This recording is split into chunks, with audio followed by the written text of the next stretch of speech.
Cookery சேனலை பார்த்து யார் வேணாலும் சமையல் பண்ணலாம். ஆனா சுவையான சமையல் பண்றது எப்படி?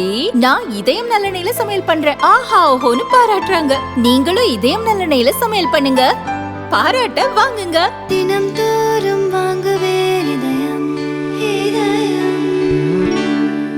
அனைவருக்கும் வணக்கம்.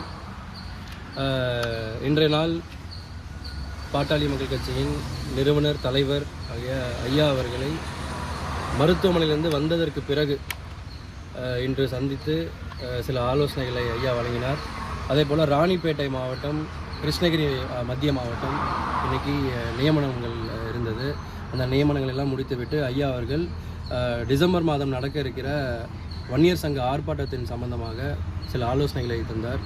அதில் எங்களுடைய கட்சியின் பொருளாளர், முன்னாள் சட்டமன்ற உறுப்பினர் திருக்கத்தூர் ஆறுமுகம் அவர்கள் மற்றும் நிர்வாகிகள் கலந்து கொண்டனர்.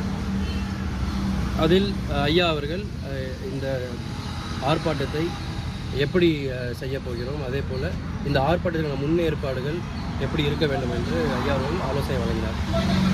நேற்று வழக்கறிஞர் பாலு சேலம் எம்எல்ஏ அருள் கட்சி கொடியை பயன்படுத்தக்கூடாது, அது அவருக்கு எந்த ஒரு அறிகுறியும் இல்லை, அவர் பயன்படுத்தக்கூடாது, அவர் மேலே வழக்கு பதிவு செய்யப்படும் அப்படின்ற மாதிரி அந்த சட்ட நடவடிக்கை எடுக்க போகிறோன்ற மாதிரி பேசிக்கிறாருங்க. நீங்கள் ஒரு பொதுச் செயலாளர், நீங்கள் எப்படி அதை? இல்லை, பாட்டாளி மக்கள் கட்சியிலிருந்து நீக்கப்பட்டவர் அவர் உறுப்பினரே கிடையாது. முதல்ல அவர் பாட்டாளி மக்கள் கட்சியிலே இல்லை. அவர் மருத்துவர் ஐயா அவர்கள் 45 ஆண்டுகளாக உழைத்து உருவாக்கிய பாட்டாளி மக்கள் கட்சியோட கொடியை இன்னார் பயன்படுத்தக்கூடாதுன்னு இவர் சொல்கிறதுக்கு இவர் யார்? உடனே இப்போ கீழாலே கொந்தளிச்சுக்கிட்டு வருவாங்க, நீ யாருப்பான்னு. நான் டாக்டர் ஐயா அவர்களால் நியமிக்கப்பட்ட பாட்டாளி மக்கள் கட்சியின் பொதுச் செயலாளர். செயற்குழு, பொதுக்குழு, நிர்வாகக்குழு சேர்ந்து ஐயா அவர்கள் கொடுத்த நியமனத்தை அங்கீகாரம் கொடுத்துருக்காங்க. நான் கேட்குறது ஒன்று தான். நீங்கள் மதிமுகலேருந்து வந்தீங்கன்னு எல்லாரும் இங்கே சொல்கிறாங்க, தகவலாம் கொடுக்குறாங்க. நீங்கள் இயக்கத்துக்காக பல சட்ட போராட்டங்கள் பண்ணியிருக்கிறதா நீங்கள் சொல்கிறீங்க. அப்படி இருந்தவர் ஐயாவை எதிர்த்து தப்பாக ப்ரெஸ் மீட்டுகளை தொடர்ந்து அவரை எதிர்த்து, அவருடைய கொள்கைக்கு எதிர்த்து நீங்கள் பேட்டி கொடுத்துட்டு வரீங்க.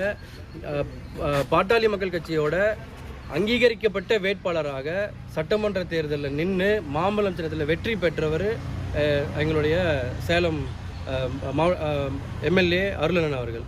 அவரை நீங்கள் கொடியை பயன்படுத்தக்கூடாதுன்னு சொல்கிறேன். நீங்கள் ஐயா அவர்களால் நீக்கப்பட்டிருக்கீங்க. அப்போ உங்களுக்கே முதல்ல அதுக்கான உரிமை கிடையாது. அதை தான் நான் இங்கே தெரிவிச்சுக்கிறேன்.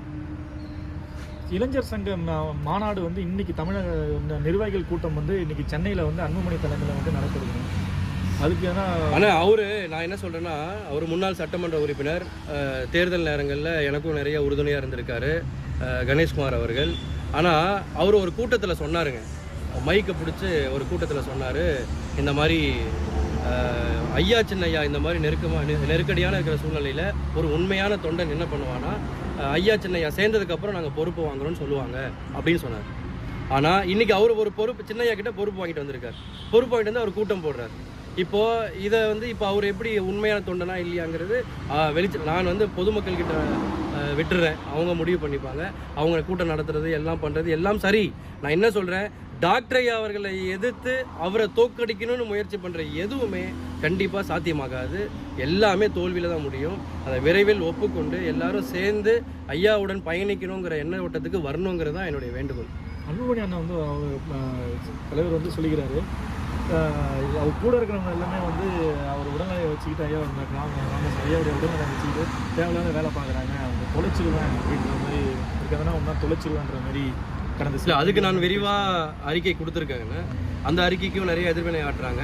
அப்புறம் அதில் என்ன சொல்கிறாங்கன்னா, எங்கள் ஐயா மேலே அண்ணனுக்கு இல்லாத பாசம் உனக்கு என்ன அப்படின்னா, அதே இப்போ என்ன கேட்குறீங்க இல்லையா, நான் ஒரு சாதாரண தொண்டனாக இருந்து வந்திருக்கேன். இன்றைக்கி ஐயா அவர்கள் பொறுப்பு கொடுத்துருக்கேன். அது எல்லாத்தையும் தாண்டி ஐயா அவர்களுக்கு பரிசோதனை ஆன்ஜியோ பண்ண போகிறாங்கன்னு தெரிஞ்ச உடனே ஓடி போய் அங்கே மருத்துவமனையில் உட்காந்துக்கிட்டேன்.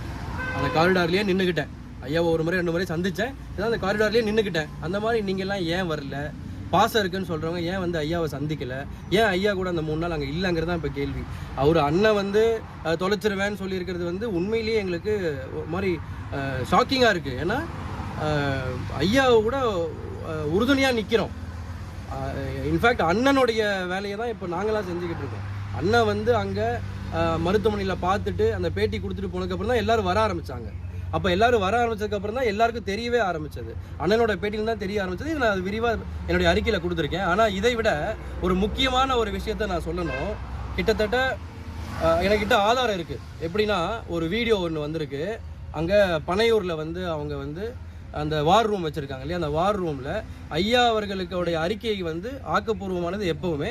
அதை வந்து நம்ம கொண்டு போய் பொதுமக்கள்கிட்ட சேர்க்கணுங்கிறதுல ரொம்ப தெளிவாக இருக்கும். அதில் அவருடைய முகநூல் கணக்கு, ட்விட்டர் கணக்கெல்லாம் முடக்கி வச்சுருக்காங்கங்கிறது எல்லாருக்கும் தெரிஞ்சது தான். நம்ம கம்ப்ளைண்ட்லாம் கொடுத்துருக்கோம், அதுக்கான ஆக்ஷன் எடுக்கிறேன்னு சொல்லியிருக்காங்க.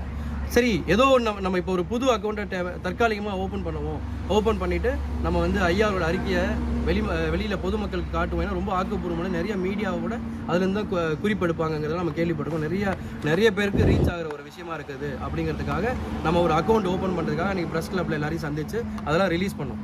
அதுக்கு ஒரு வீடியோ ஒன்று தயாரிச்சிருக்காங்க. என்கிட்ட ஆதாரமாக இருக்குது. அதை நான் வந்து ப்ரெஸ் கிட்ட கூட கொடுக்குறேன்.